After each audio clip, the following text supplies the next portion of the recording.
তো বন্ধুরা আজকে আপনাদেরকে দেখাবো পাওয়ার মিউজিক অ্যাম্পলিফায়ারের সেটআপের এক অন্য দৃশ্য। এখানে দেখতে পাচ্ছেন অপারেটর দাদা ভাই কত সুন্দরভাবে অ্যাম্পলিফায়ারগুলোকে কিন্তু পরিষ্কার করছেন, আর এটা তো অবশ্যই দরকার। তো আমাদের বিভিন্ন সেটআপ, আমার বা অন্য কারো যাদের সেটআপ রয়েছে, যখন একটা সিঙ্গেল ফিল্ডে যায় তখন কি হয়, তখন ফিল্ড থেকে আসার পর আমরা কিছুদিন ছাড়া ছাড়া সেই অ্যাম্পলিফায়ারগুলোকে পরিষ্কার করি, ক্লিন করি। তো দেখতে পাচ্ছেন এক একটা অ্যাম্পলিফায়ারে যখন বাতাসটা দিচ্ছে, ঠিক আছে, তখন কতটা করে ধুলো বেরাচ্ছে দেখতে পাচ্ছেন। স্টেবিলাইজারের কাছে কতটা করে ধুলো, ইরে বাবা প্রচুর ধুলো। তো হবে নাই বা কেন, পেছনটা দেখালে আপনারা অবাক হয়ে যাবেন যে পেছনে কি হারে ধুলো বেরাচ্ছে। মানে সামনে থেকে যখন দিচ্ছে হাওয়া মেশিনটা, তো কি হারে পেছনে ধুলো বেরাচ্ছে দেখতে পাচ্ছেন নিশ্চয়ই। পেছনে একবার দৃশ্যটা দেখুন, পুরো ধোঁয়ার মতো ধুলো বেরিয়ে যাচ্ছে, এত ধুলো মেশিনের ভিতরে। তো ভাবুন আপনারা যে কত ধুলো জমে এক একটা অ্যাম্পলিফায়ারের ভেতরে। বিশেষ করে যে অ্যাম্পলিফায়ারগুলোতে ফ্যান লাগানো থাকে সেইগুলোতে বেশি ধুলো যায়, কারণ ওরা ধুলো টেনে নেয়। তো দেখতে পাচ্ছেন একটা 700 থেকে কী হারে ধুলো বেরাচ্ছে, আর সেগুলিগুলো থেকে তো আরও ধুলো বেরাচ্ছে, অ্যাটমগুলো থেকেও ধুলো বেরাচ্ছে, মানে প্রচুর ধুলো। তো যাই হোক, মেন কথা আমাদের বিভিন্ন সেটআপ কী হয়, ফিল্ড থেকে আসার পর আমরা একটা নির্দিষ্ট টাইমে কিছুদিন ছাড়া ছাড়া সেগুলো খুলে পরিষ্কার করি। কিন্তু পাওয়ার মিউজিকের ক্ষেত্রে কি ঘটছে, এনাদের এই সেটআপ নিয়ে অপারেটর দাদাভাইরা বেরিয়েছেন, বলছে 12 দিন 14 দিন পর বাড়ি ফিরবে। তার মানে কি পরপর 4টে কি 5টা কি 6টা ফিল্ড ভাড়া খাটবে, তারপর একদম বাড়ি ফিরবে। তাহলে প্রত্যেকটা ফিল্ডে গেলেই কতটা করে ধুলো ঢুকতে পারে অ্যাম্পলিফায়ারে, সেটা আপনারা চিন্তা ভাবনা করুন, তাহলে বুঝতে পারবেন। তো যাই হোক, আমার এই ভিডিও দেখানোর উদ্দেশ্য যে মেশিন এবং সব কিছুই অপারেটরদের একটা দায়িত্ব থাকে, এবং অপারেটরদের উপরেই কিন্তু ভরসা করে, বিশ্বাস করে মালিকবাবুরা সমস্ত দায়িত্ব ছেড়ে দেন। তো পাওয়ার মিউজিকের অপারেটররা আমি দেখলাম, এটা খুব ভালো লাগলো যে এরা মেশিন সেটআপকে কত ভালোবাসে, কত যত্ন করে।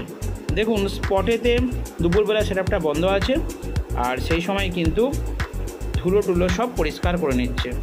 এটাই ঠিক, কারণ অ্যাম্পলিফায়ার সেটআপ, বক্স সেটআপ টোটালটাই কিন্তু একটা মানে ভালোবাসার জিনিস, শখের জিনিস বিরাট। তো মালিকের জিনিস বলে যে আমি যত্ন নেবো না, সেটা ঠিক নয়, মালিকেরই হতে পারে, কিন্তু আমি যেহেতু অপারেটর, আমার উপরে যেহেতু দায়িত্ব আছে, সেহেতু আমারও অনেকটা যত্নবান হওয়া উচিত। তো চংটংগুলো এখানে রয়েছে দেখতে পাচ্ছেন, তো এগুলো খাটানো হবে। আর এই ভিডিওটা ক্লিপটা হচ্ছে কালাকুড়ি। তো আপনারা জানেন কালাকুড়িতে পাওয়ারের ডবল পাওয়ার সেটআপ এসেছিলো, এবং কালাকুড়ির পরে গিয়েছিল কোতলপুর, সেখানেও ডবল সেটআপ গেছিলো। তো তার মানে একটা ফিল্ডে গেলেই কত ধুলো জমে।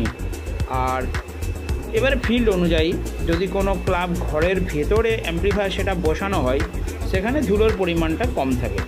কিন্তু যখন মাঠে এরকম ফাঁকা জায়গায় বসানো হয়, কি হয়, বক্সের সামনে তো অনেকে নাচে, দেখবেন এক এক জায়গায় বক্স বাজে পুরো ধুলো উড়িয়ে দেয়। তো সেই সমস্ত ধুলো বাতাসের দ্বারাই, যেহেতু অ্যাম্পলিফায়ারে ফ্যান আছে, সেই ফ্যানের মাধ্যমে অ্যাম্পলিফায়ারের ভেতরে প্রবেশ করে। আর একদম আমি তো সেই বিশ্বকর্মা পুজোর সময় না হলে পরিষ্কারই করি না, বছরে একবার আমি পরিষ্কার করি।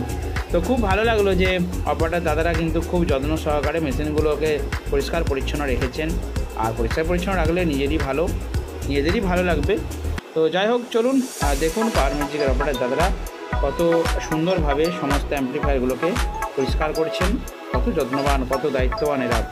এটাই হওয়া উচিত, ঠিক আছে। মালিকের থেকে অপারেটরের দায়িত্ব অনেক বেশি, এবং অনেক সেটআপকে ভালোবাসতে হয় এবং অনেক যত্ন করতে হয়। তো চলুন পাওয়ার মিউজিকের অ্যাম্পলিফায়ার পরিষ্কার করার একটা ভিডিও ক্লিপ শেয়ার করলাম। আমি এটা দেখাতে চাইলাম যে কতটা করে ধুলো জমে, কিন্তু একদম হাওয়া মেশিনটা দিতে আপনারা দেখতে পাচ্ছেন পেছন থেকেও যে কতটা করে ধুলো জমেছে। বাপরে। ঠিক আছে বন্ধুরা, দেখা হবে নেক্সট ভিডিওতে। ভালো থাকবেন, সুস্থ থাকবেন।